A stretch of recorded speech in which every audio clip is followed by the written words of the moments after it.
நெல்லையில் வெள்ளத்தால் பாதிக்கப்பட்ட மக்கள் நிவாரண முகாம்களில் தங்க வைக்கப்பட்டிருந்த நிலையில் முதன்முறையாக அவர்கள் தங்கள் வீடுகளை பார்வையிட்டு கண்கலங்கினர். இதுகுறித்த விரிவான தகவல்களை இன்றைய செய்தியாளர் பார்வை பகுதியில் செய்தியாளர் சுந்தர மகேஷிடம் கேட்கலாம். சுந்தர மகேஷ், முதன்முறையாக வெள்ள நிவாரண முகாம்களில் தங்கியிருந்த மக்கள் தங்களின் வீட்டிற்கு சென்றிருக்கிறார்கள். அவர்களின் வீடு தற்போது எந்த நிலைமையில் இருக்கிறது? சக்தி, நெல்லை மாவட்டத்தில் வெள்ளத்தால் அதிகமாக பாதிக்கப்பட்ட பகுதிகளில் வண்ணார்பேட்டை பகுதி மிக முக்கியமான பகுதி. இந்த வண்ணார்பேட்டை பகுதியில் கம்பராமாயண தெரு என்ற தெருவில் சுமார் ஒரு 200 குடும்பங்கள் வசித்து வருகிறார்கள். இதில் ஒரு 50 வீடுகளுக்குள் கடுமையான தண்ணீர் ஏறி அந்த வீடுகளே மூழ்கிய சூழ்நிலை இருந்துள்ளது. அவர்கள் நிவாரண முகாம்களில் தங்க வைக்கப்பட்டு இன்று அந்த வீடுகளுக்கு என்னென்ன பொருள்லாம் சேதமாயிருக்கு அப்படின்னு பார்க்க வந்திருக்கிறாங்க. அவங்க உள்ள பார்க்கும்போது உள்ள அவங்களோட அடுத்த கட்ட வாழ்வாதாரத்திற்கு எந்த தேவையும் இல்லாத சூழ்நிலையில், அதாவது உள்ள ஒண்ணுமே ஒரு பொருளும், அதாவது அடுப்போ துணியோ அடுத்த வேலைக்கு உடுத்தக்கூடிய துணியோ இல்லாத சூழ்நிலையில பயங்கரமா கண்கலங்கக்கூடிய சூழ்நிலையில இருக்கு.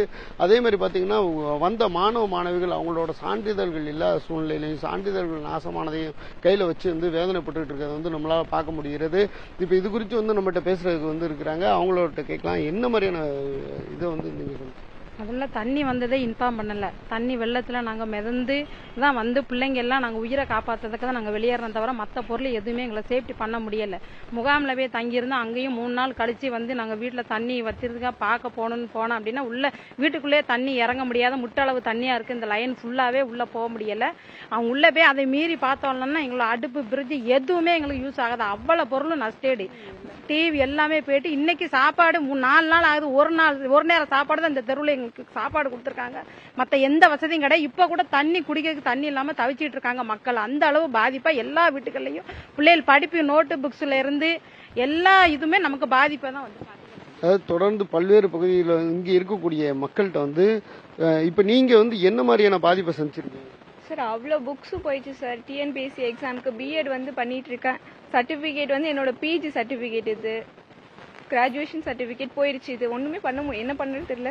புக்ஸ் இது மட்டும் தான் கையில் பிடிக்க முடிகிற அளவுக்கு இருக்கிற புக்ஸ் இது மட்டும்தான். மீதி எல்லா புக்குமே அப்படியே கீழே சவதியில் கிடக்கு. எதுவுமே பண்ண முடியாது எந்த புக்குமே. இப்போ என்ன பண்ணுறதுன்னே தெரியல. அடுத்து எக்ஸாம்ஸ் எல்லாம் அடுத்து வர போட்டுட்டு இருக்காங்க. அந்த எக்ஸாம்ஸ்லாம் கொஞ்சம் டேட் தள்ளி போட்டால் கூட நல்லா இருக்கும். நிறைய எக்ஸாம்ஸ் போட்டிருக்காங்க. என்ன பண்ணுறது, அடுத்து என்ன பண்ண போகிறோன்னு எங்களுக்கு தெரியல சார்.